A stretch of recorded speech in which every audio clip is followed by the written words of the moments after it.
আল্লাহর ওলির মাজার তারা নাফাক করতেছে সিদ্ধি দড়াইয়া, গাঞ্জা দড়াইয়া, বেদি নাচানাচি কইরা। ঠিক কিনা? যেরকম ঠিক আল্লাহর কসম, আমাদের হক্কানি উলামায়ে কেরাম মাজার বিরুদ্ধে নয়, মাজার ভাঙার পক্ষে নয়, কিন্তু আমাদেরকে যারা বলে ওলির দুশমন, খোদার কসম তোরা ওলির বিরুদ্ধে, তোরা ওলির দুশমন। কারণ প্রতিটা মাজার তোরা নাফাক করছস। প্রতিটা মাজারের উরুসের সময় দেখবেন কিছু চ্যাংরা মাইয়া ফানাই না নাচায়, এরা গান গায়, জমিনটা নাচছিল কেন, জমিনটা কাঁপছিল কেন, তাই গান গায়। সেই দিন কিতা সেই দিন বরফির গামছিল কেন, জমিনটা কাঁপছিল কেন, কথা ঠিক নেই। আবার অনেক কষি কষি মাইয়া ফান আকর্ষণ জমানোর জন্য আইনা নর্তুকির নাচ দেখায়, বেড়া বেড়ি জড়া জড়ি একখান ওই এমন জট লাগে ঠাইন্য ছুটানি যায় না। ইডির বিরুদ্ধে হইতাম না, কিতা করতাম? তোমরা মাজারে গিয়ে বন্ডামি করবা, কাম কু কাম, দিনের কাম রাত্রের কাম তোমরা করবা, আর দোষ দেও আমরা ওলির বিরুদ্ধে। আমরা যে বড়াম বন্ডা বন্ডির বিরুদ্ধে কথা কই, এর লেগে আমরা ওলির দুশমন। ইডিরে জুতাটা বাইরাইয়া কপালের সারা জুড়ি হড়াইলাম দিত। আল্লাহর ওলির মাজার ধ্বংস করতেছ তোরা। একটারা জিগায় বলে তুই গাঞ্জা খাস করে, হয় সিদ্ধি না খাইলে বাপ আছে। আমরা যখন ঠান্ডা দিই আমরা বাবের জগত জায়গা চিন্তা করেন কত বড় কামেল হয়। আমি যখন টান দেই তখন দেখি তাল গাছ আমার মাথার উপর। ইয়ারার কাছে গিয়ে একটা মজমা জমায়, দেখছেন নি তা? আমি ওরসুর মার সাথে হেফজ পড়তাম, বললাম হ ওরসুর চিনছেন, হাফেজ নুরুজ্জামান সাহেব মারা গেছে, ওনার কাছে আমি হেফজ পড়তাম। তখন বিশুদ্ধারাইলে ছাত্র মানুষ, তো বিশুদ্ধারাইলে হুজুর যাইতে তো পারি, আর আমরা পাল্লা দিয়ে যাইতাম খরমপুর। কথা বুঝতেছে? খরমপুর যাইতাম, ছোটো মানুষ, দাড়িটারে তুলবো দূরের কথা, 12-13 বছরের। খরমপুর মাজারে যাইতাম, আমার পুরা চোখই আদ আছে। গিয়া দেখতাম একটা সাইড আছে, ওই সাইডে থেকে দেখবেন এখানে সব জড়া জড়া একখানো। গিয়া দেখতাম এটা লাল শালু, কোনটা এখানে লাল, কোনটা হাতের মধ্যে কত শিকল মিকল বক্কর সকল লইয়া বই থাকতো। ইটা আলাদা একটা মদ মাছে সব পিঠ দাঁড়ে গেছি, গিয়া দিয়ে মুস সব বনা সব বনা হিড়ির নাক কই আর মুখ কই, হিড়ি কুথায় বাইর করতে গেলে আমরা বিভিন্ন ধরনের যন্ত্র লাগবে, এটি আমরা তুকায় বাইর করতে। দুয়ার বন্ধ হয়ে মুস লাল হয়ে গেছে। এরপর এটি আমরা টানে যে একটা আর একটার সাথে কথা কয়, বাবাই চিনি, বাবাইছে লড়ে। হায় হায় হায় রে, কি পরিমাণ যে বন্ডামি চলতো তখন দেখতাম। প্রতি বৃহস্পতিবার আমি কারণ একটু বেশি জানি, কেন জানি আমি মাজারও ঘুরছি, মাজারও প্রত্যেক বৃহস্পতিবার আমরা যাইতাম। ওরসপুর যারা পড়ছে এরা কইতাম বৃহস্পতিবার উজু যাইতো বাড়ি, আর মাজার আমরা যাইতাম, গিয়া দেখতাম এই বন্ডামি। কেউ দেখতাম সেজদা দিতেছে। বলুন আমরা কি ওলির বিরুদ্ধে? ওলি কি কইয়া গেছে সেজদাতে? ওলি কইছে যে তোরা গিয়া এখানে গাঞ্জা খা। ওলি কি করছে? আল্লাহর ওলি যদি সঠিক হয় আমরা ওনার কবর জিয়ারত করি, শুন না। তোরা যে নাফাক করতাছস, আবার এটার বিরুদ্ধে কথা হইলে হয় আর ওলি আল্লাহর দুশমন, জুতা তো মারবেন এই সময় কপাল। মানে এরা বন্ডামি তো আস্তে আস্তে শেষ হয়ে যেতে জায়গা। লাল বাতি জ্বলে গেছে ব্যবসা, বিনা মঞ্জির ব্যবসা, আর যত মাজার দিই সব দিয়ে রাস্তাঘাট। আচ্ছা এটা কি বিদ্রে হইতে পারে? রাস্তার খানিত কেনে ঘটনা কিতা? হ্যাঁ কথা ওই দেখা যায় বন্ড বাবার মাজার নামের কারখানা, ওই দেখা যায় বন্ড বাবার মাজার নামের কারখানা। ঠিক নেই? বোকা শোকা মানুষ দইরা, বোকা শোকা মানুষ দইরা পুঞ্জি চারা মাল কামায়।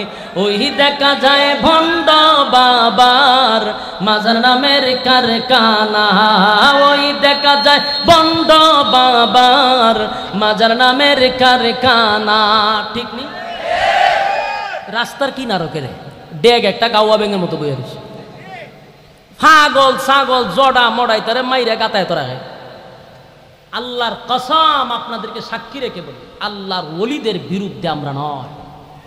ওয়াদাইয়ান ইলাল্লাহি বিইজনিহি ওয়াসিরাজান মুনিরা। أما بعد فأعوذ بالله من الشيطان الرجيم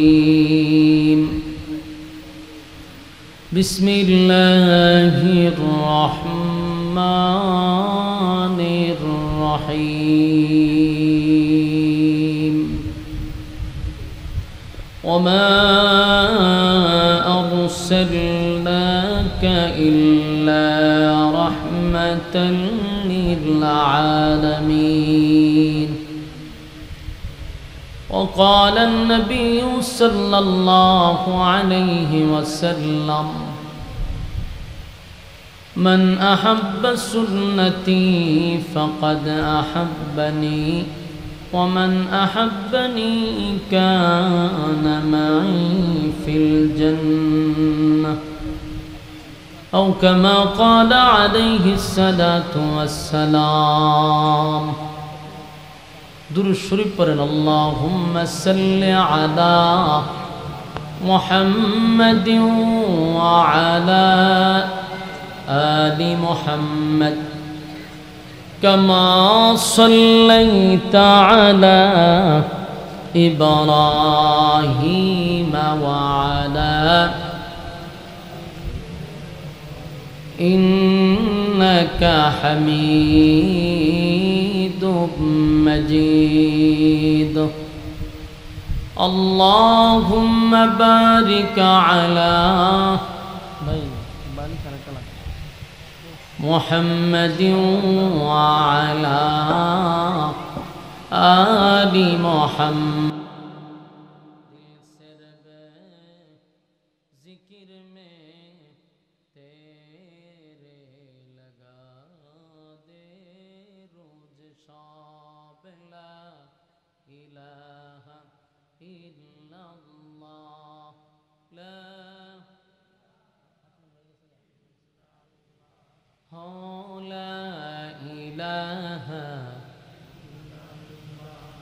لا إله إلا الله محمد رسول الله صلى الله عليه وسلم মাস্টার কমান্ড যাতে শীষ না দেয় শুধু এই কুড়া হালকা দিয়ে রাখেন এত সাউন্ড লাগবে না আলহামদুলিল্লাহ কাটানিশার মুন্সিবাড়ি বাইতুন নূর জামের মসজিদের উদ্যোগে তৃতীয় বার্ষিক সভা উপলক্ষে 2 দিন ব্যাপী আজকের এই পবিত্র তাফসীরুল কোরআন মাহফিলের সম্মানিত সভাপতি আলহাজ মোহাম্মদ মুজিবুর রহমান সাহেব, জনাব মোহাম্মদ বকুল মিয়া সাহেব, আজকের মাহফিলের মধ্যমণি, অলি কুলের শিরোমণি, অলি ইবনে অলি হজরত মাওলানা শেখ মুফতি ওলিউর রহমান শেখ বড়ুনা ওয়াজ করেছেন। আমার অত্যন্ত মহব্বতের আপনাদের এলাকার সুপরিচিত আমার শ্রদ্ধেয় বড় ভাই হজরত মাওলানা মুফতি আবুল কাশেম হাশিমি সাহেব দামাত বরকাতুহুম। এছাড়াও ওয়াজ করেছেন হজরত মাওলানা মুফতি মাহফুজুর রহমান আইয়ুবী সাহেব, দিগার হজরত উলামায়ে কেরাম। উপস্থিত আছেন আমার তরুণ যুবক ভাইরা, মুরব্বিয়ানে আজম। আওয়াজ যতটুকু দূরে যায় অবস্থানরত পর্দানিশী মা ও বোনেরা, সকলকে আমার অন্তরস্থল থেকে জ্ঞাপন করছি মোবারক। সবটুকুন শুকরিয়া আল্লাহ সুবহান মহিয়ান গড়িয়ান সর্বশক্তিমান আল্লাহ পাকের জন্য, যিনি সুস্থ অবস্থায় আমাদেরকে দ্বীনি এক মজলিসে উলামায়ে কেরামদের সহবতে আসার এবং বসার যে সুযোগটুকু রব্বে করিম আমাদের করে দিয়েছেন, এই জন্য সর্বপ্রথম আমাদের শুকরিয়া আদায় করা দরকার আলহামদুলিল্লাহ। লক্ষ কোটি দুরুদ এবং সালাম আল্লাহর সৃষ্টির প্রধান আকর্ষণ জনাবে মুহাম্মদুর রাসূলুল্লাহ সাল্লাল্লাহু আলাইহি ওয়াসাল্লামের উপর। সম্মানিত সুধী, আপনারা যারা আসছেন বসছেন, প্যান্ডেলের শেষ মাথা পর্যন্ত স্পষ্ট আওয়াজ যাচ্ছে তো ইনশাআল্লাহ? মাঝে মধ্যে আলোচনার শুরুতেই হ্যাঁ না বলতে পারবেন তো? অত্যন্ত গুরুত্বপূর্ণ একটা মজলিসে বসছেন, যতক্ষণ বসা থাকবেন গুনাহ না হওয়াটাই সম্ভব।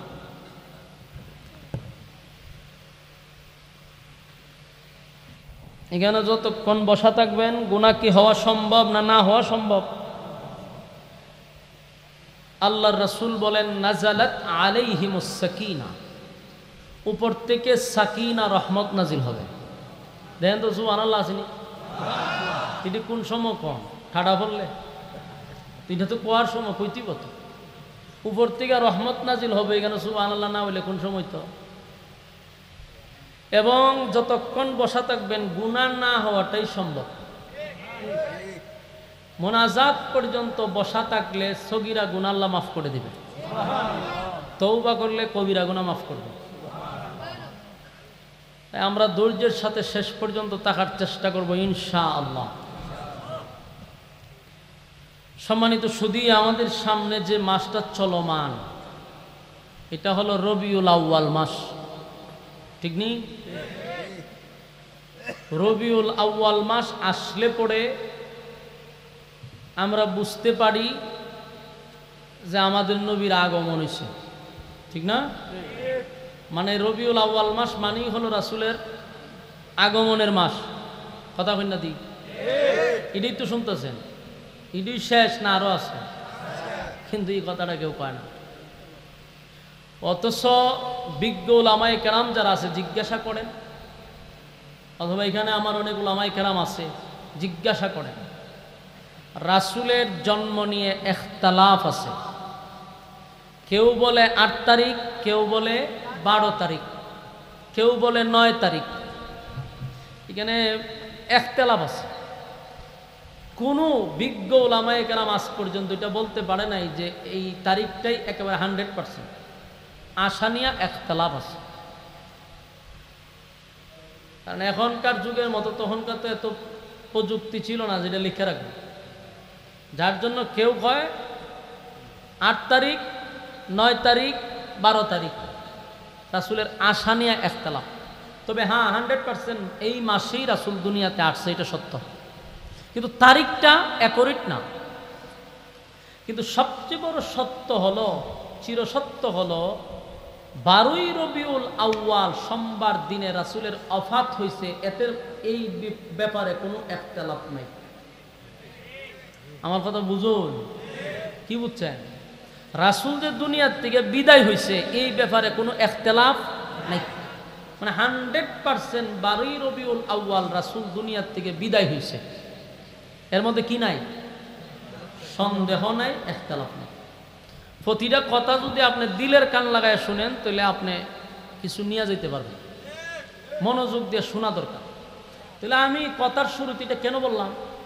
কারণ এই ১২ই রবিউল আউয়াল আসলে যেই পরিমাণ আনন্দ মিছিল হয়, যেই পরিমাণ জিলাপি বিতরণ হয়, এতে বোঝা যায় এটা এরা 100% ধরে নিছে রাসূলের আগমনের মাস। এই তারিখে রাসূল আসছে। এটাও যদি 100 হয়, মাইন্না নিলাম কিছু সময়ের জন্য যে ১২ই রবিউল আউয়াল সোমবার দিনেই রাসূল আসছে, আমি মাইন্না নিলাম কিছু সময়ের জন্য। কিন্তু রাসূল যে এই ১২ই রবিউল আউয়াল সোমবার দিনে বিদায় হয়েছে এটা তো আর কোনো ভেজাল নাই। তাহলে এখন আপনাদের কাছে আমার প্রশ্ন, বিবেকের কাছে প্রশ্ন চাললাম, যদি দুটোটাই সঠিক হয় এই দিন আসলেই কি আনন্দ মিছিল করা না কান্না? আল্লাহ প্রত্যেকটা মানুষকে বুঝার মতো একটা ক্ষমতা দিচ্ছে, যেটা কোনো চতুষ্পদ জানোয়ারকে দেয় নাই। এই জন্য আল্লাহ বলেন ওয়ালাকাদ যারানা লিজাহান্নামা কাসীরাম মিনাল জিন্নি ওয়াল ইনস লাহুম কুলুবুন লা ইয়াফকাহুনা বিহা ওয়ালাহুম আ'য়ুনুন লা ইউবসিরুনা বিহা ওয়ালাহুম আযানুন লা ইয়াসমাউনা বিহা। এখানে আল্লাহ বলেন মানুষ এবং জিন এই দুই জাতিকে আমি আগুন দিয়ে জ্বালাবো আর পোড়াবো। কেন জ্বালাইব? তার কারণ মানুষকে আমি আল্লাহ বুঝার ক্ষমতা দিছি। মানুষকে চক্ষু দিছি, অন্তর দিছি, কান দিছি শোনার জন্য, চোখ দিছি দেখার জন্য, অন্তর দিছি বুঝার জন্য। চতুষ্পদ জানোয়ারের দুইটা জিনিস আছে, কান আছে, চোখ আছে, কিন্তু বুঝার মতো ক্ষমতা চতুষ্পদ জানোয়ারের নাই। এই জন্য চতুষ্পদ জানোয়ার সৃষ্টির শ্রেষ্ঠ হতে পারে নাই। মানুষ সৃষ্টির শ্রেষ্ঠ কেন? এরা বুঝে, ভালো মন্দ দুটোটা বুঝার ক্ষমতা দিছে। মানে আপনারা তো আল্লাহ বুঝার ক্ষমতা দিছে নাকি? মানে আমি একটা এক্সাম্পল দেই, দেখেন তো আপনারা বুঝাইনি। মনে করেন এই 12ই রবিউল আউয়াল মাসে আপনার যদি একটা ছেলে জন্মগ্রহণ করে, খুশি না? আপনি কথা কই না দি খুশি? ঠিক 12ই রবিউল আউয়াল মাসের সোমবার দিন আপনার ছেলে জন্মগ্রহণ করছে। 1 বছর পর্যন্ত আপনি খুব খুশি, বাচ্চা লইয়া কুলো টুলো লইয়া আসছেন, বাজারে টাজারে গেছেন, হের নাম টাম রাখছেন, কত আনন্দ। এই 12ই রবিউল আউয়াল সোমবার দিন আবার মারা গেছে। অহন মারা যাওয়ার পরে আবার 1 বছর ঘুরে এই 12ই রবিউল আউয়াল 12 তারিখ আইছে সোমবার। এখন সত্যিকারের যদি মা বাপ হয়, যদি জন্ম দিয়া থাকে, সেদিন কি কেক কাটব, মোমবাতি ধরে ফু দিব, আর সবারে ডাকতে হবে, রে জিলাপি লইছি তাড়াতাড়ি জিলাপি, আমার ফুলাই মাসও জন্ম নিয়েছিল। কেন কেক কাটবে না কেন, আনন্দ মিছিল করবে না কেন? কারণ সত্যিকারের মা বাপ তো দেখবেন এই দিনে দরের দরজা লাগায় কোনাত বেয়ে কান্দে, কান্দ কা খবলা, এই দিন আমার ছেলেটা দুনিয়াতে আসছিল, আজকে এই ছেলেটা এই দিনে মারা গেছে। তো মারা যেহেতু গেছে, আমার তো সন্তান, আমার ব্যথাটা বেশি। জন্ম এই তারিখে, মৃত্যু এই তারিখে, কারণে আমি আনন্দের থেকে আমার ব্যথাটা বেশি। এটা যদি সঠিক মা বাপ হয়, আর যদি ভালো কানে দিলে তার কোনো কথা নেই, কথা হয় না? যদি সত্যি জন্ম দিয়া থাকে তাহলে কানবো না আসবো? শুনছে কানবে কেন? এই তারিখে তো আমার ছেলেটা মারা গেল। জন্ম যদিও থাকে এই তারিখে, কিন্তু মরছে তো এই তারিখে, কিন্তু যাওয়ার ব্যথায় বেটা বইবে কান্দে। বাস্তব না বাস্তব? রাসূল সাল্লাল্লাহু আলাইহি সাল্লাম ধরে নিলাম 12ই রবিউল আউয়াল সোমবার দিন দুনিয়াতে আসছেন, কিন্তু বিদায় তো 12ই রবিউল আউয়াল এই সোমবার দিনই হয়েছে। এখন আপনি কানবেন না আপনি আনন্দ করবেন? কেন কানবেন? আপনি সত্যিকারের আশিকের রাসূল, আপনি আসলেই রাসূলকে মহব্বত করেন, সেই ব্যথায় ব্যতীত হইয়া কানবেন। আর যদি মনে করেন সারা বছর নামাজ নাই, রোজা নাই, পর্দা নাই, গাঞ্জা 3 ওয়াক্ত, হ্যাঁ সিদ্ধি 5 ওয়াক্ত খাইয়া টালইয়া থাকেন, 1 বছর পরে লাভ দা উঠছেন, কিরে খায়া পড়ছে, দৌড় দে, দৌড় দিয়ে রাস্তাত গিয়া খারি আপনি স্লোগান দিতেছেন, ওয়াহাবিদের রাস্তা না জ্বালায়া দাও, ফুরাইয়া দাও। এটা কি রবিউল আউয়াল মাসের স্লোগান?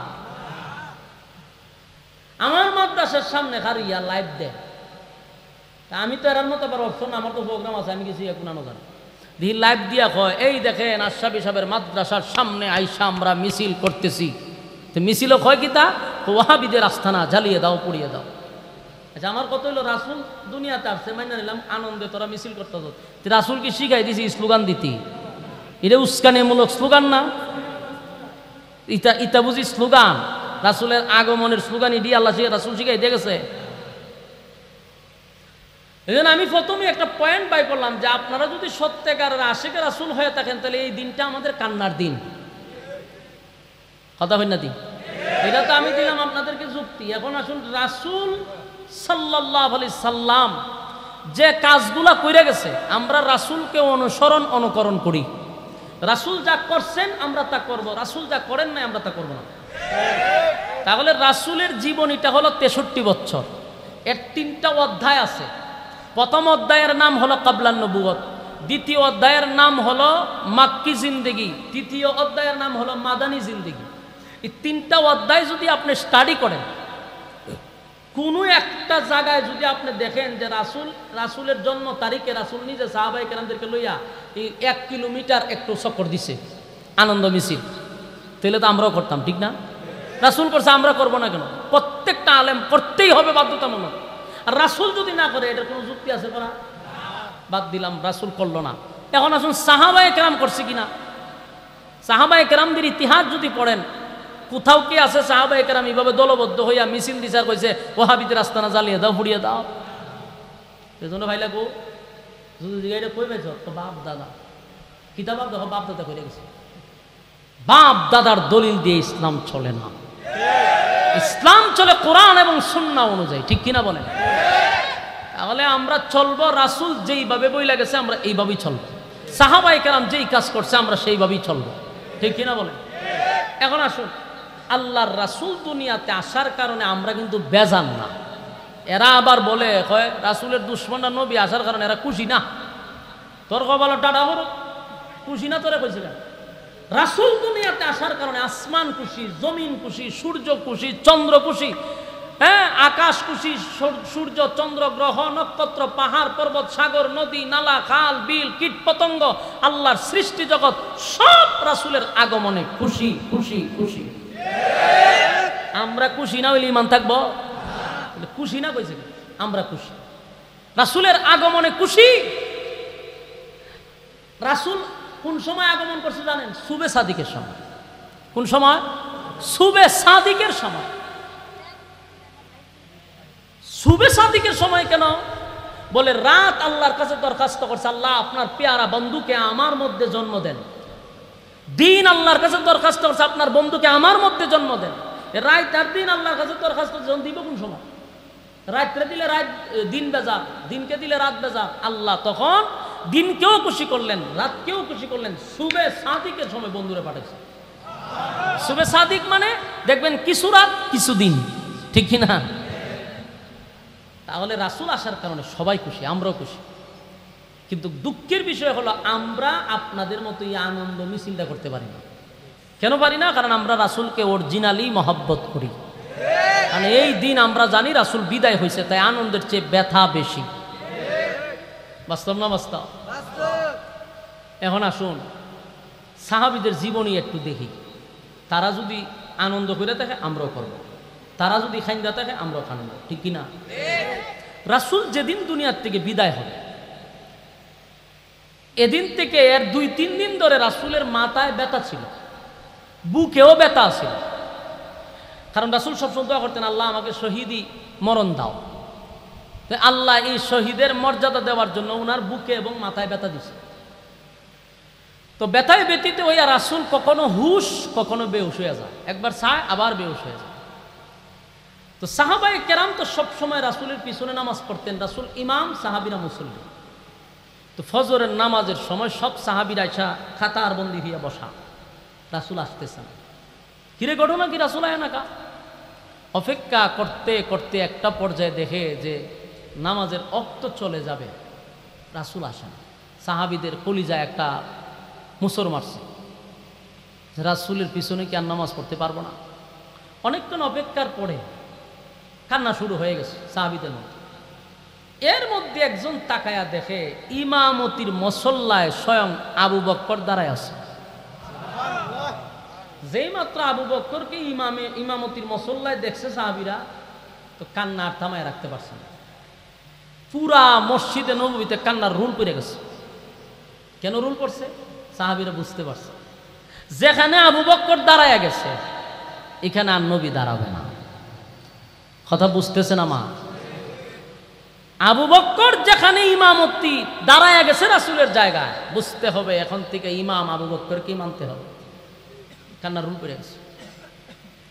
সাহাবীরা কান্না শুরু করছে, নামাজ শুরু হয়েছে, নামাজের মধ্যে কান্না শুরু হয়েছে।